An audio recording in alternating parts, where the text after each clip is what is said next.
But observe, has he not returned from his mission yet? No, he's still out on loan to another unit. Flagrant insubordination! The crown mean nothing anymore! Honestly, it seems a moment of peace is too much to ask. What's good, anime enthusiasts? Welcome to another episode of Sentenced to be a Hero, and I must say this episode 4, is my favorite episode so far out of the whole entire season. Like, I think this episode by itself is leagues better than episode 1. And that's saying a lot, especially for all of you that like action and that smooth animation and everything that happened in episode 1. You get to see Terra for the first hand. You get to see Dada stealing and everything. That's cool and all. But this episode right here is where I shine. I like. There's a lot to be revealed, and I had an epiphany. I had a thought, and when I started doing some research on some certain things inside this episode, not even like going into like to the source of like where it's being adapted from. No, I was just looking up like relatable things to it, and I may have cooked something.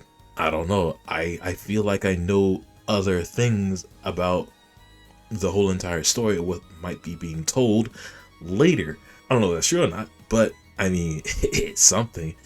And going down that rabbit hole, maybe just give a little bit more appreciation to the whole entire setting as a whole, answering a few questions that I had from the beginning. I still have a lot of questions though, even though some of them were answered in this episode, but it's still pretty cool. We also get to see now Venetim now gets the spotlight, and I think now Venetim is the best hero out of the unit.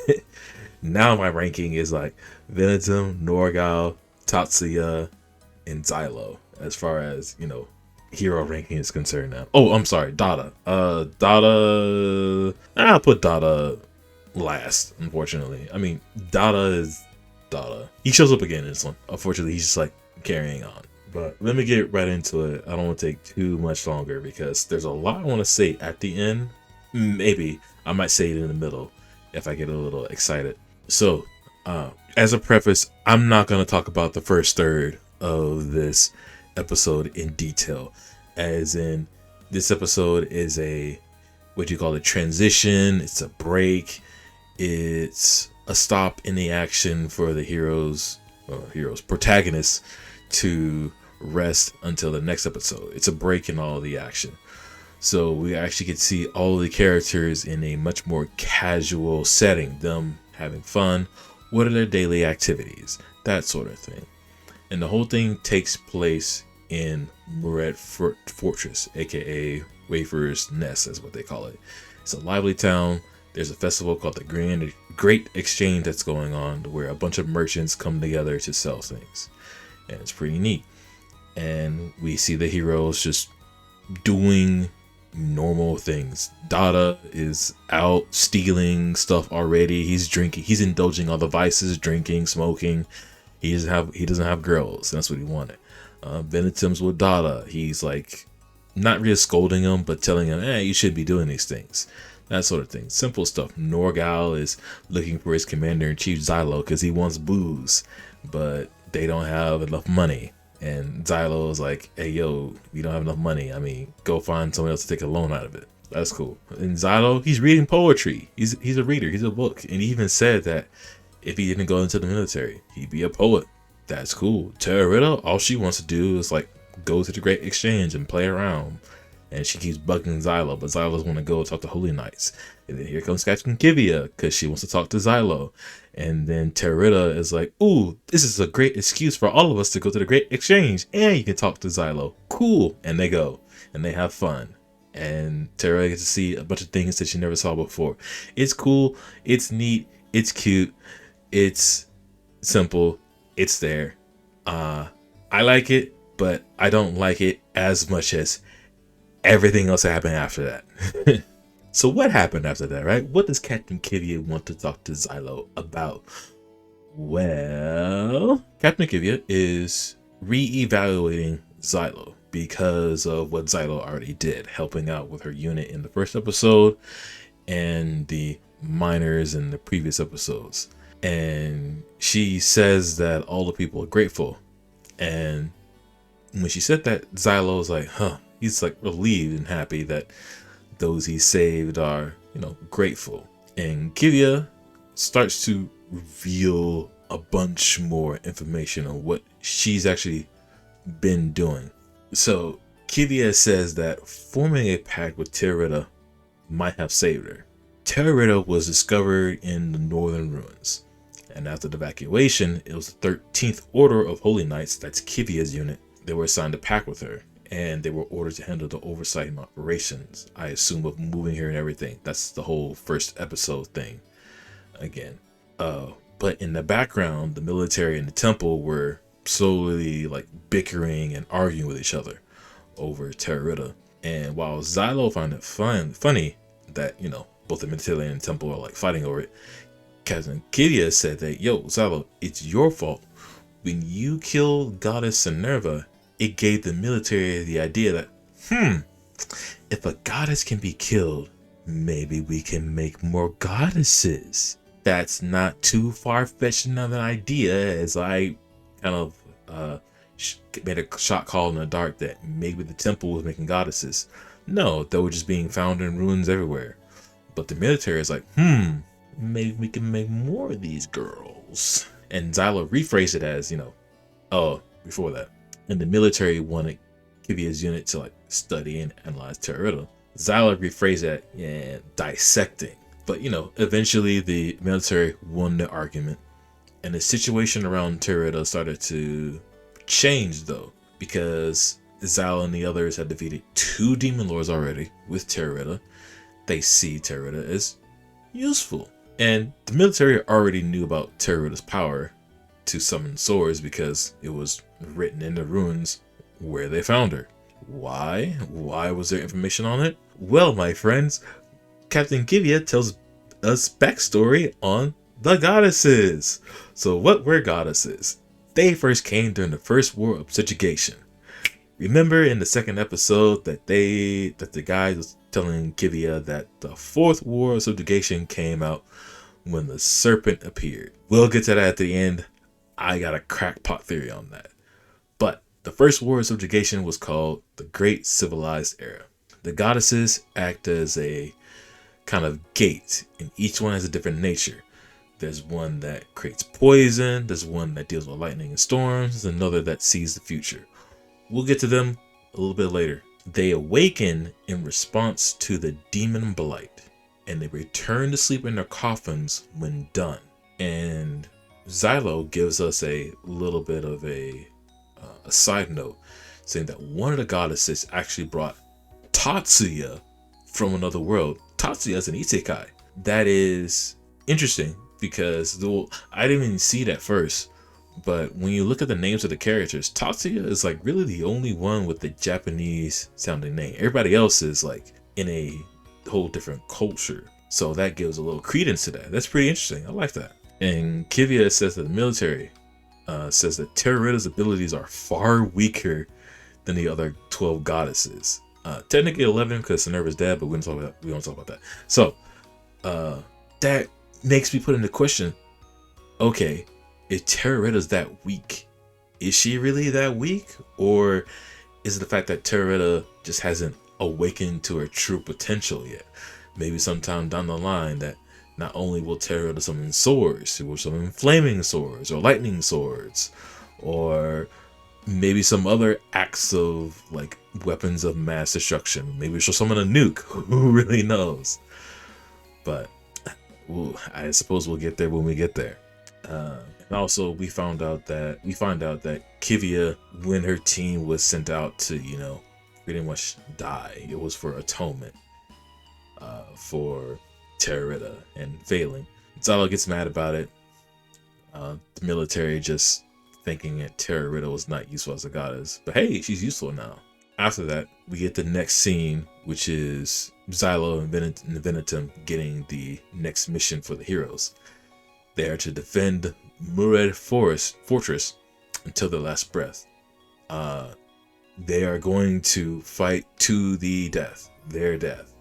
And when they die and the fortress is taken, they're going to execute a special attack against this special demon blight / demon lord. The plan is the ninth goddess, the poison one, she's going to create some kind of poison to defeat the demon lord. And Zahra's like, man, what you talking about? Like, all your previous attempts have failed. What's so different? Well, using the third goddess, the future sightseeing one, using her powers, they revised the plan. Also, in combination with their failed attempts, they're going to set up a big, massive poison trap at the fortress to kill the demon lord continuously, to overwhelm its regenerative abilities. And we get a name drop of the demon lord. It is number 15, Iblis. I'm going to get to that name at the end, but let's keep going. There's another part in this whole entire episode that I want to talk about in full, and then we'll talk about my crap out theory. So the heroes can't leave even after Demon Lord falls into the trap. The heroes are like ordered to also just die outright. If one person leave, everybody next get blown off. Why? Because that priest / official guy from the previous mission just has an out for them. And Venetim's like, that's a pretty bad condition, we can't really do our mission in full. And Venetim's really starts sweet talking. His speechcraft is on 100. Man's talking his way through, and he's getting some, requests done, revisions. He even pulls Xylo to the side. Hey, yo, Xylo, you need anything, my guy? What you need? And Xylo keeps listing out things that he needs, and Venom's like, I got you, man, I got you. Don't even worry about it. One time I was on the verge of saving the world once. You go on back. I can get everything that we need. And so Venom starts talking. But that whole saving the world part, that's really interesting, because we get a little flashback. This time we get to see Venetim at his trial. And Venetim's trial is in this like dark, dank, prison-like room. He's in chains. He's not even like put on display for everybody. It's just a very simple one room kind of deal. And his judge starts glazing Venetim, saying that, for a con man, he's like really cool. Like, Venetim was able to sell a palace, a castle, a palace place to a circus. Excuse me? Yeah? And then he just starts listing off Venetim's like rap sheet, like fraud, con, forgery. Man's done it all. You name it, he done it. And we're trying to figure out, like, Venetim, what inspired you to be a con man? And Venetim's like, I just hated seeing people look disappointed. So I, made up a lie to get through whatever and made it all consistent. And, we just keep talking him up. And, Venetim's like a cool dude.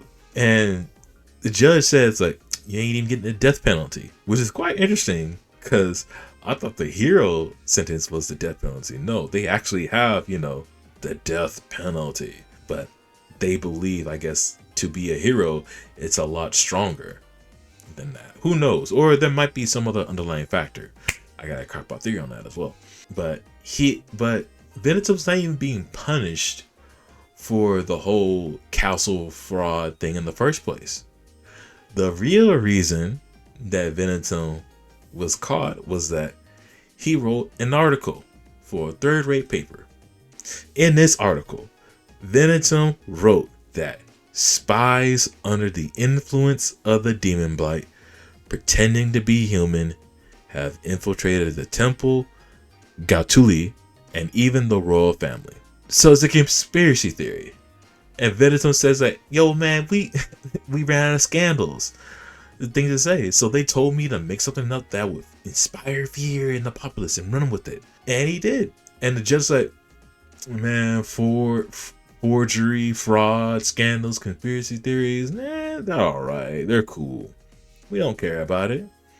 What we do care is about you telling the truth. Especially from a guy that's so convincing of outrageous things. Like, you're skilled enough to make us think that you're a real threat. So, death penalty ain't good enough for you. We're gonna send you to be a hero to keep you from spreading the truth. Excuse me, You mean to tell me that Venetim just made up a whole story for a paper to inspire fear, yet somehow he made the Hail Mary shot call that his whole made up story was actually true? You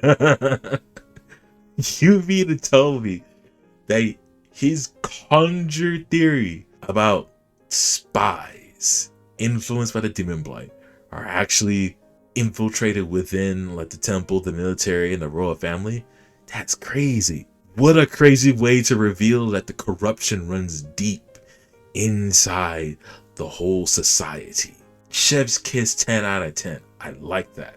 So after that, quick scene change. We see that, with Xylo and Dada, they see that Venetim managed to get everything that they asked for. And we get a sneak peek at Sav. Sav is another hero. He was also mentioned during the briefing on the mission. And we see that he's like a really crazy dude. He's also the same voice actor. The voice actor is also the same person that did Kazuma from Konosuba. So that's a whole nother thing in that situation. But hey, that's the end of the episode. Man, what an episode of revealing like various things that is happening inside this whole entire setting. That's really cool. How there's actual like people, humans influenced by the demon blight that are actually in the temple, the military, and the royal family. Like, what's going on with that? How are they not purged them from there? Or can they even spot that with all of their infinite wisdom and corruption? Who knows? Maybe some of those people were actually the ones who put Xylo through that whole trial anyway. Who really knows? Like, it runs deep.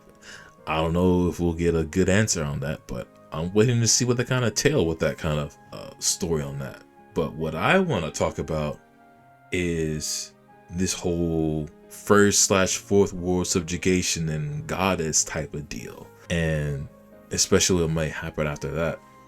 So for now, we know that goddesses existed far beyond like the temple's reach.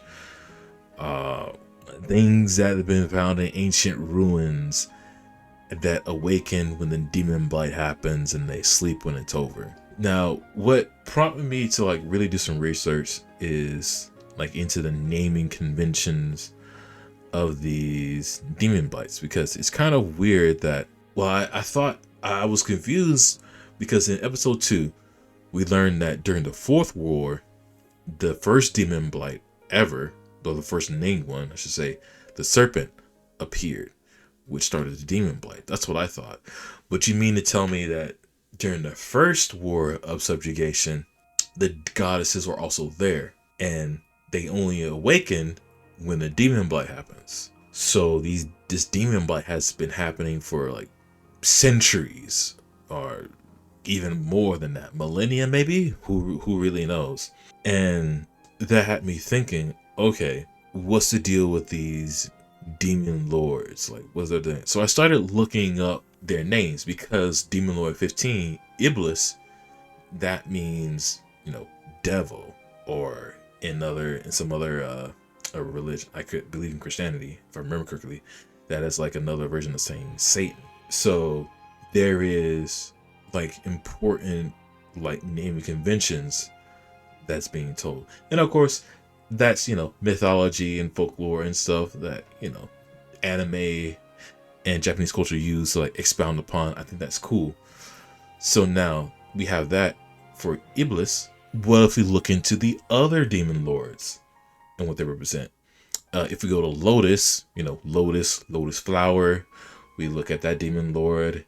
It is quite indeed a flower, so that checks out.